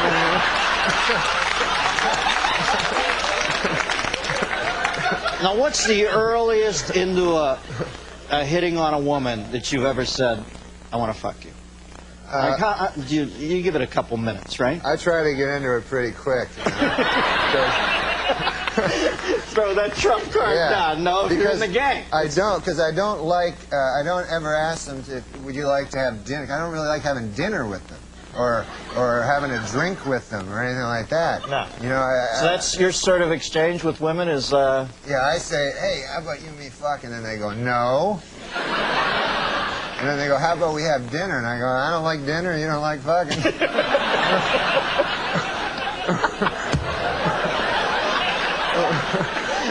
So it's a pretty basic thing you have with women. Kind of a basic exchange. I'm not good with girls. When do you remember first being cognizant of bad taste? You know, because when you're a little kid, everything's kind of funny. You know, like farting is explosively funny. Right. When do you remember first being able to differentiate between bad taste and good taste? I know when you're a kid, you'll say anything. Like, I don't remember much, but I have a little boy, you know, a sweet little boy. You have a son? Yeah, he's a Norm, good boy. I didn't know that. You didn't know that? Yeah. Ah, you want to say hey to him? Yeah, hey, well, you better he can't watch this. show. That's what I always say. You can't watch Daddy. Right. So little Dylan and I went to El Pollo Loco. Yeah. His original name was Zimmerman, though, right? Yeah. I thought that would be the coolest name as I was a kid. I never heard anybody named Dylan. I said, this will be because I love Dylan Thomas. Right. So I said, this would be a cool name for a kid, and I thought it'd be unique, and now every fucking kid is Dylan. And they named him after that 90210 guy. Can you imagine? That's what I read in a not a book, but a periodical. So anyway, little Dylan and I were getting some chicken at the Pollo Loco. Right. And kids are so wonderful, you know. You know that. Unfiltered. They're unfiltered, exactly. Yes. So we're standing beside this huge fat broad, you know. And so not as unfiltered as Daddy, but unfiltered.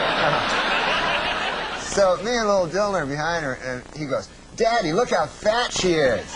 And then so I had not said you're not supposed to call fat people fat to him, so it wasn't his fault. So I said, no, Joe, shit, enough with that. And he goes, I bet she's going to eat a lot of chicken. I bet. It was really funny because everybody was looking at her. And then right at that moment, the guy goes, yes, ma'am, what would you like? And she was like, I'll have 2 pieces of chicken. You know, she was going to order like 8 full whole chickens, you know. Well, how do you know that? Yeah. How do I know that? Yeah, maybe she wasn't going to order 8 full chickens. No, maybe she was... because right when she ordered the 2 chickens, she did like the shifty eye, you know? I don't do a good shifty eye. So you're behind her in line and yet able to discern the subtle REM-like movements of her eyeballs. You got me on that one, man. I made that part up. You don't even have a son! For the purposes of that anecdote, I am not Darren. I thought you were going to be quick and say, it was Linda Blair! We got a phone call for you, believe it or not. Fat woman from El Pollo Loco. No. It's Murtaugh from Miami, Florida. Murtaugh! Hey, Dennis. Hey, Norm. How are you, Mert? I'm good. You know, I can't wait to see your new show. It really looks good. Oh, yeah. Wait, when's it on again, Normie? Remind him. You're good. You're one of my friends. I'll let you plug capriciously. Okay, it's on when. Oh, come on, you gotta get this. Huh? When is it on? When Are is you in it? Yes. It's on Wednesday at 9:30 on the American Broadcasting Corporation. All right. So, what's your question there, Mert? Okay, why is it people like this annoying Joan Rivers, you know, always criticize people with bad taste at the Academy Awards, you know, like Gwyneth Paltrow, who's like the hottest chick on earth. And, well, she has no taste in fashion whatsoever, you know, man? I mean, God.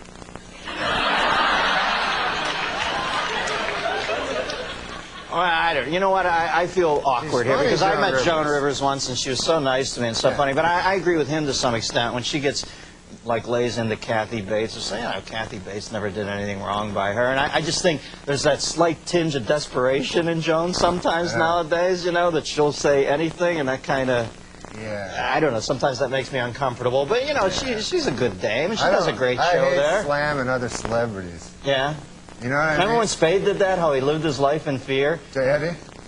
Well, to Eddie, you know, to Eddie specifically, people, right, but Spade used to do that Hollywood moment. Spade, he's a great guy, one of our best friends, but he was always scared shitless because he made his whole thing out there just trashing people, and they would get pissed and call him, and he was always like living in fear. He never goes to Hollywood parties because he's afraid somebody's going to kick his little Sputnik ass down. Right, because everybody he insults is like 2.5 feet taller than him. Now, Norm, have you ever done anything in your long and storied career that you consider specifically to be in bad taste as you look back on it? Maybe at the time you thought it was a good play, but you look back on it and you think that was in bad taste. Well, sometimes, like in stand-up, I'll do jokes that are like one time I was doing this thing in San Francisco, and they were all gay people in the audience. They told me, so I figured I'd in San Francisco? Yeah. No. So I figured I'd do stuff about gay people so that they could relate to it. Yeah, it's warm up. They love that. And so I was talking about, because I went to this gay pride parade, and I saw in it there were these old men and old ladies like with these signs that said, "We are proud of our gay son," you know. And so I was saying, that's an odd thing to be proud of, you know, because it's not an achievement, you know. It's not like something you work all your life to be gay or anything like that. And I just wondered, I had a hard time believing that these 50, 60-year-old men are actually bragging, you know, at work like they're, hey, Bill, you know, my kid, oh my God, we're proud of him, Johnny. He graduated from Harvard, you know, first in his class, you know what I mean? Now he's articling over at a law firm, and, oh yeah, he loves cock. You know? This kid, he can't get enough cock in his mouth, his ass, his kid's always cock. I got a picture of the boy here sucking another man's cock. I want to show it to you. To watch the maturation of you as an artist, to realize it took you 9.5 minutes to get around to the sucking cock stuff. It's beautiful to see you comfortable in your own skin, Normie. All right. The Norm Show, 9:30. What night? Wednesday? Yeah, Wednesday. ABC. Good luck with it. Norm MacDonald, stick around. Norm to do the news. Norm MacDonald, ladies.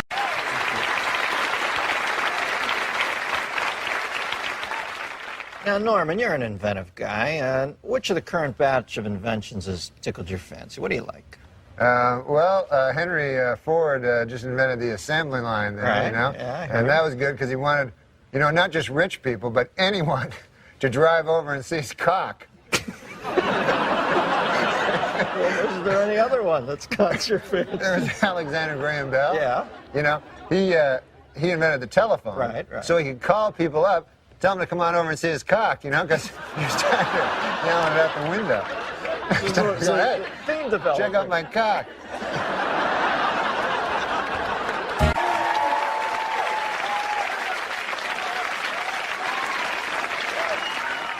So, Norm, I hear you just got back from New York City. What's happening in Gotham? Oh, my God. Well, the big thing is the new Empire State Building. Have you seen this? I've heard. I have not seen yet. Oh, it's crazy. What I'm interested in is the original architect's blueprint, you know? Yes. It called for the building to be painted flesh tone, Dennis, with a large rounded head so the architect could lie on the street and pretend he had a 1,000-foot cock.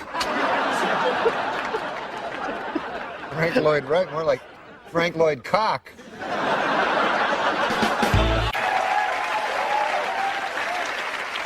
So, Norm, tell me, what's your take on this whole Cold War thing?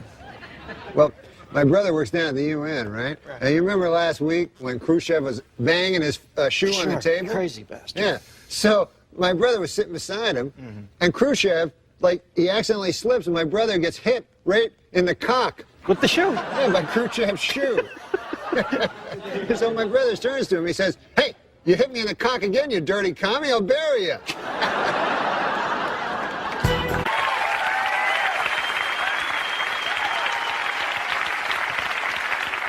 So what's been happening, man? Oh, man, I dropped acid the other week. That is bizarre stuff. Really? Yeah, my cock started singing to me. Kind of like Joe Cocker. Stood for something other than just being Mexico's bitch. I say if President Clinton 296 doesn't snap us out of this downward spiral we're in, we dump his gay ass. Next election process, we clone Jesse Ventura again, bring him back. Hey, Norm. Hey, you know what I think they should put on the dark side of the moon? What? Vast fields of bioengineered hydroponically grown cock. Yeah, you know, like a backup supply just in case our earthbound supply of cock might run out one day. No cock tucked away for a cocky day. Exactly. Look at my head, man. It looks like a cock. It does. Cock. Cock. Cock. That's just my opinion. I could be wrong.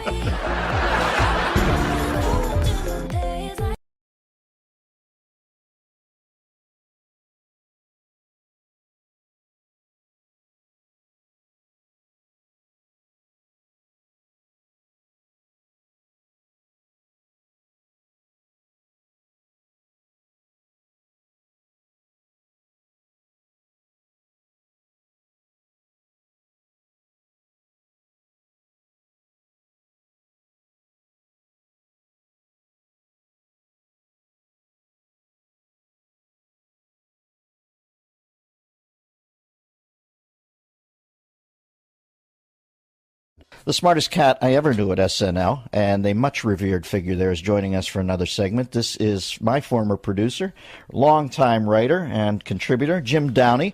Jim, I had Norm on the show yesterday. I always thought Norm, from the first second I saw him, was just a flat-out misanthropic genius. I always gave him a wide berth as far as time schedules and that, because I just said, well, I'm going to grab Amadeus and tell him he has to be here to do busy work. You know what I mean? That isn't going to happen.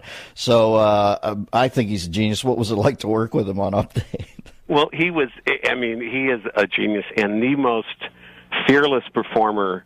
He likes people to laugh at his stuff. He enjoys that, but it's sort of one of like, half a dozen important aspects of what he does. Mm-hmm. So that if he really loves a joke or a bit, he will happily go out there and do it, whatever the response is.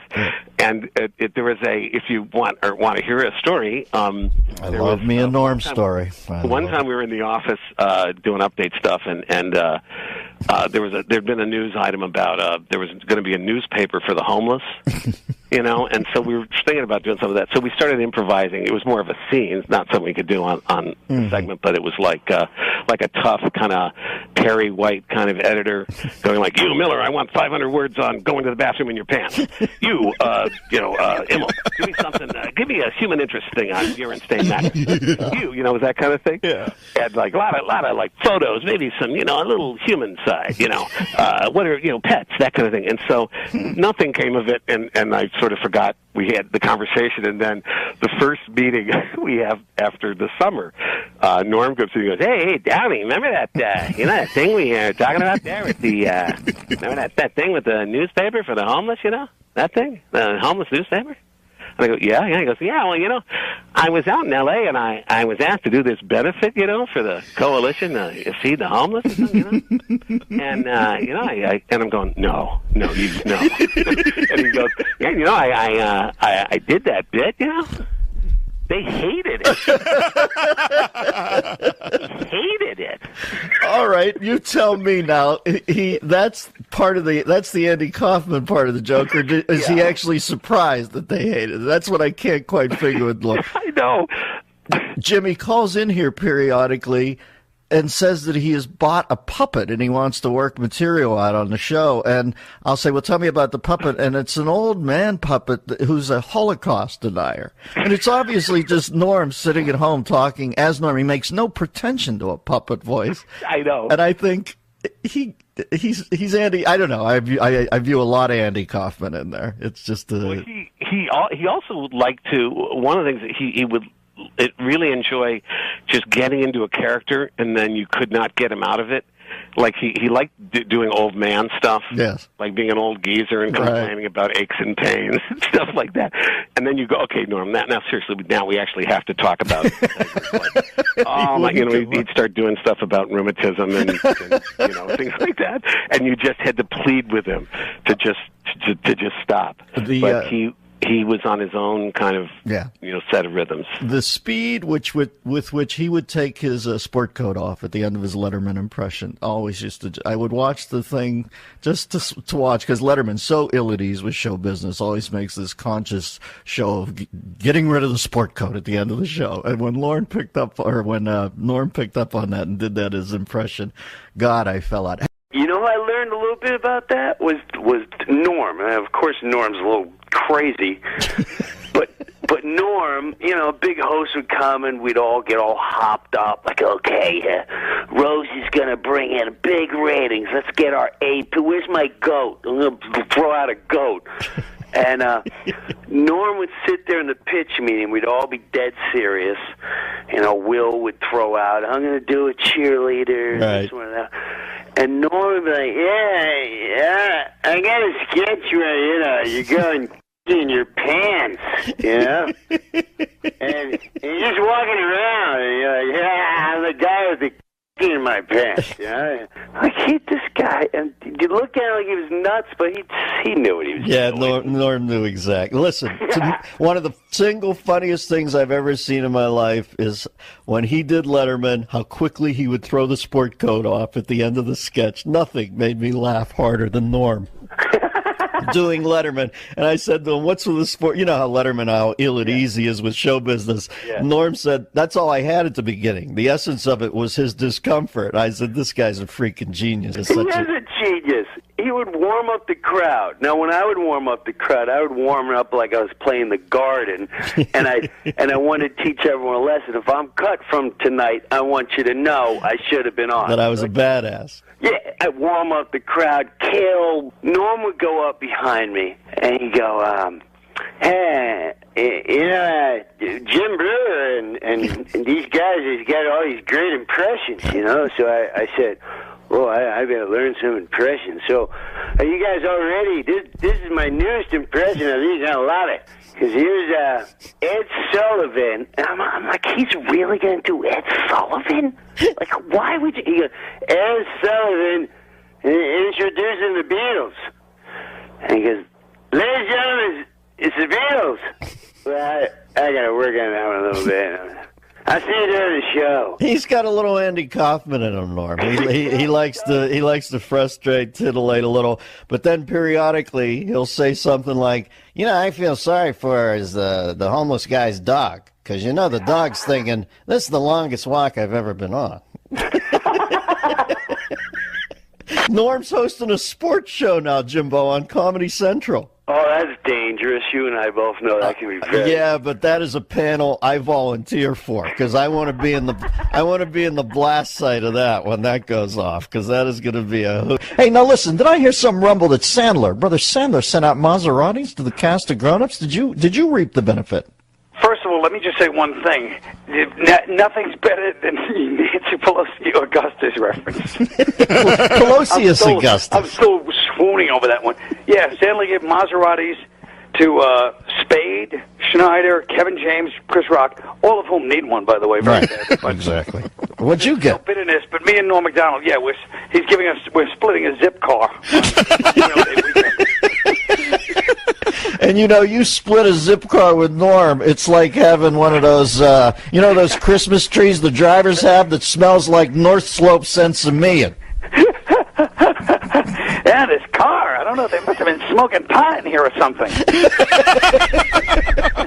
Norm cancels on us once every 2 weeks, and I almost enjoy it more than him showing up at this point, because he always wants me to talk to some ventriloquist puppet that he says is on the phone. A Holocaust tonight. What has happened to Norman? And then when he sees you, he's going to go, how come you never have me on your show? Nope. We tried to get you on. What? Nobody funnier, though. I mean, you got to give it to him. Nobody funnier. That guy, if I'm in a room with him for 10 minutes, they got to put the paddles on me because I flat. Oh, do you know, on this blue cards, this is where we do our famous quotes. Because, Janine Ruffalo, she does serious comedy. And then there's that comedian who got shot on stage. He does. You know what Johnny Carson said that was interesting? He said that comedians a disease, he called it. Yeah. When they become philosophers. He was referring to George Carlin. But we do famous quotes on these shows. Yes. On this Okay. show. Would you like to read? Huh? When did this start? It's a new. There had to be a first time that, Oh, it's been going on for some. So this is like those infomercials where they make it like a talk show. That looks like it. That looks like an infomercial. And they'll have the one who's the host going, Remember, in the years... Didn't they have Danny Bonaducci Oh, once? yes. Yeah. They make it look like a talk show. And then on the infomercial, I'll say, in the years that this show's been on, and you go, wait a minute, then how come I've never seen it before? But this is seriously a famous quote. Okay. All right. You know our new segment? Famous quotes. This is going to go over real well. Spiro Agnew. Spiro Agnew. I can do one. I remember one card. I goes, Yes. You be Ed, okay? Okay. Mount Baldy. Mount Baldy. That's what I said, Mount Baldy. What did Yul Brynner's wife do on their wedding night? That was a great one. And what about like when you were a kid and you saw The Tonight Show and you go, Burbank, that's funny. Like you go, we're having an affair in Encino, and you'd laugh along, like, even though you didn't know. And well, on Laughing, they'd always say beautiful downtown Burbank. Yes. And then you go, it must suck, it must be funny. Oh, yeah. So are you going to read your famous quotes? No. You read your... And then there was a joke that started after Carson was off the air already. Yeah. And this was, it was a popular sick joke. And that was Christopher Walken. And Christopher Walken. Yeah. What's something you never see at the Reeve household? Oh, God.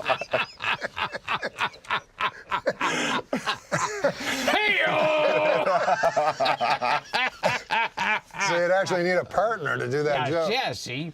Are you going to read your quote? Yes. Famous quotes. Famous quotes.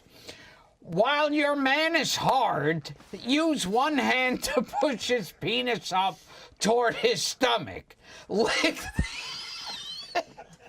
lick the underside of his shaft by keeping your tongue flat and moving your head from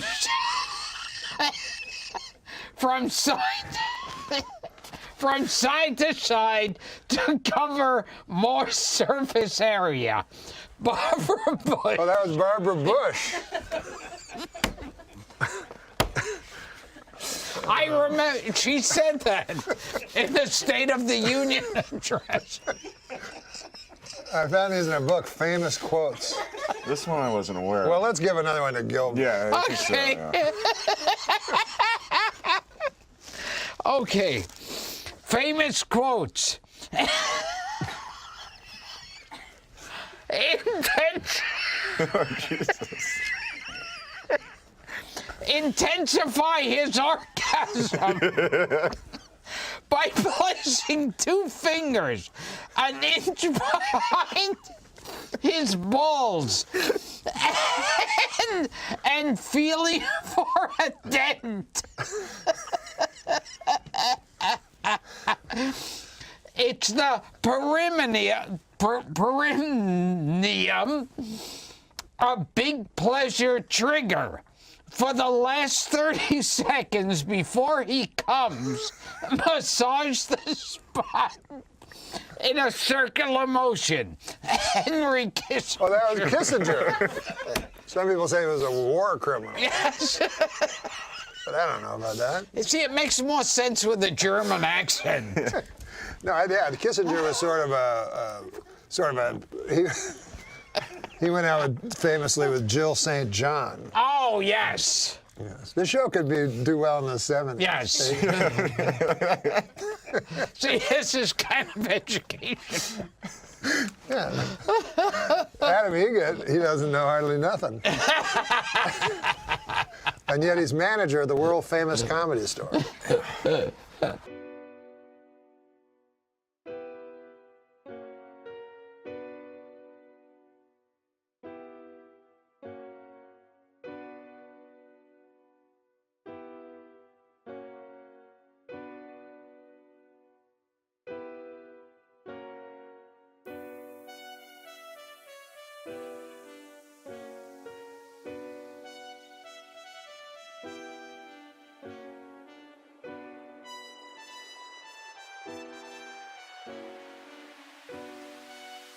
And we're going to read jokes. We read jokes. I thought you were going to talk about this thing. We're going to talk about the man. What about the man grate? Is that like a genital cleanser? No! No, my God. What is the man grate, you ask? Okay. Huh? Fine, I didn't, but... You didn't ask. It is 100% made in America. Cast iron grilling grates. Iron. You don't pronounce it iron. That's what everybody tells me. It's the iron horse. Like Lou Gehrig was the iron horse of baseball. Yes. The word I-R-O-N is iron. No, iron. Cast iron. Iron? Cast iron grilling grates that are kidding when you say iron? You know what? Don't be like Larry King.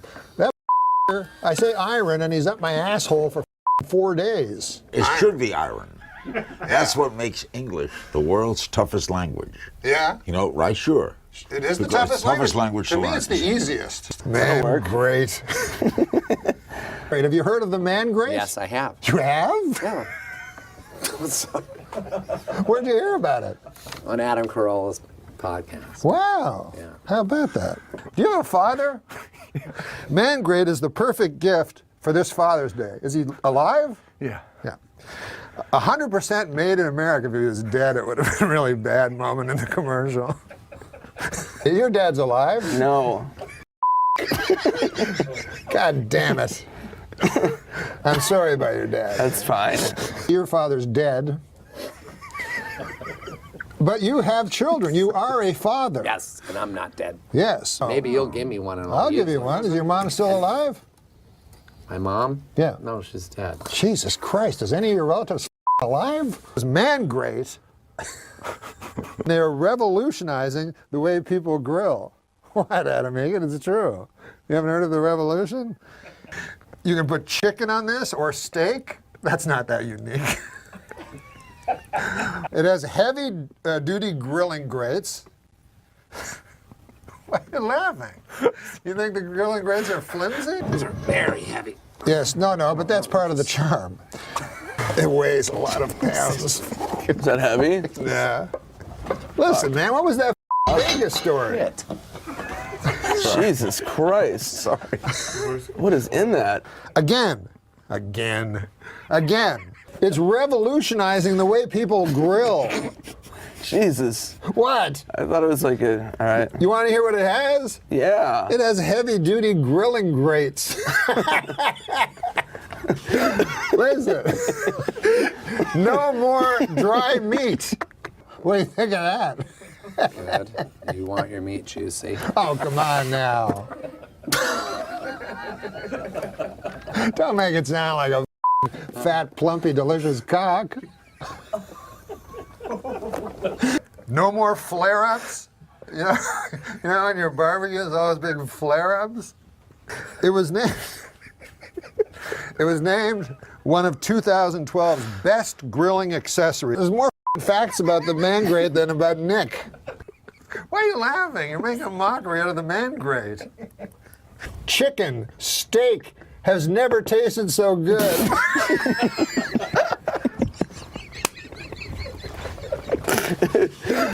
Hey, how about this?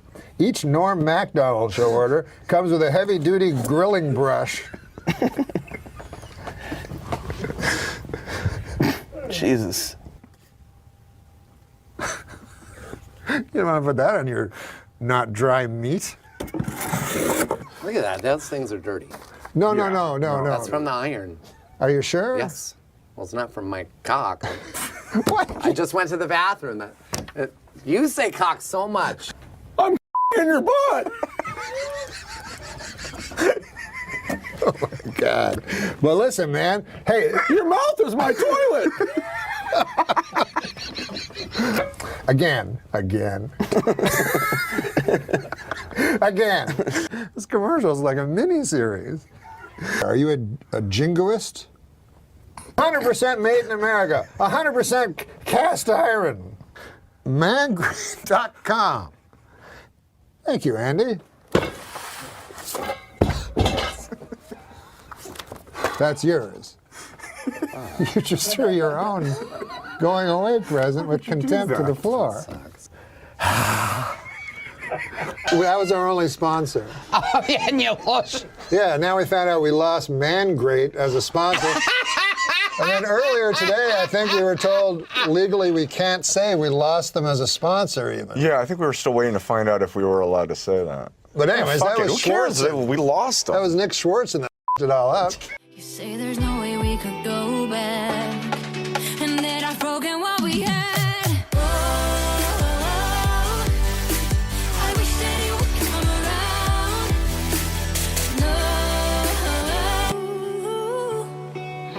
around. One of your lesser known, but one of my favorite things you've ever done is a commercial you did for the Man Grate. God. That's an online only thing, don't you think? It's got like 100,000, maybe a couple million views. And I just want to know, did they ever come around to your interpretation of their ad and their product? No, what he's referring to is I have this podcast that, I do this podcast, I don't make any money off it. And then they're like, do this commercial. I'm like, fucking, I don't even make any money. And so there was this goddamn thing called a Man Grate. And it weighed like 100 pounds. It was supposed to be some sort of cooking device for steak. And I had to read all this thing. And I couldn't even lift it. And I was like sweating profusely. And talking about what it was. And then, I don't know. It gets very colorful. Like what? It gets very colorful. It gets very colorful. Yeah, and I'm not going to say what I said here in a house of worship. But no, they never came around to seeing the... that sponsorship ended. That sponsorship ended without amicability. Roseanne, this is what Kevin Nealon told us. Tell him that story out of me.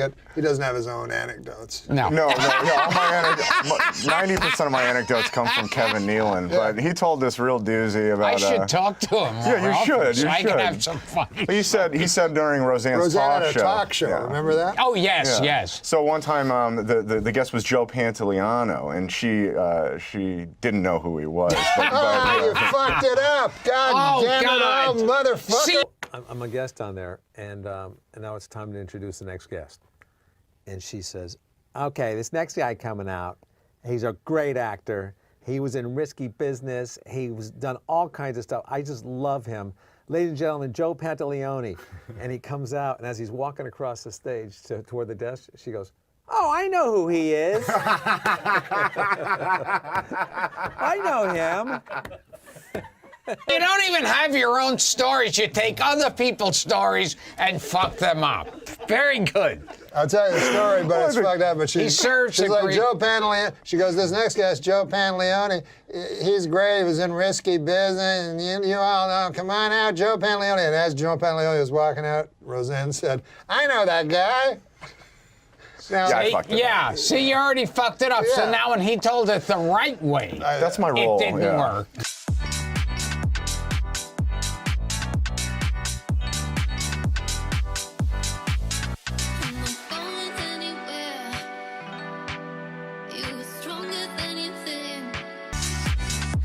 Didn't work because he knew that she didn't know. Don't ask him to tell any more stories. Damn. Or jokes or anything. What do you have to say now? I mean, I'm not a good, Anything. Yeah, clearly.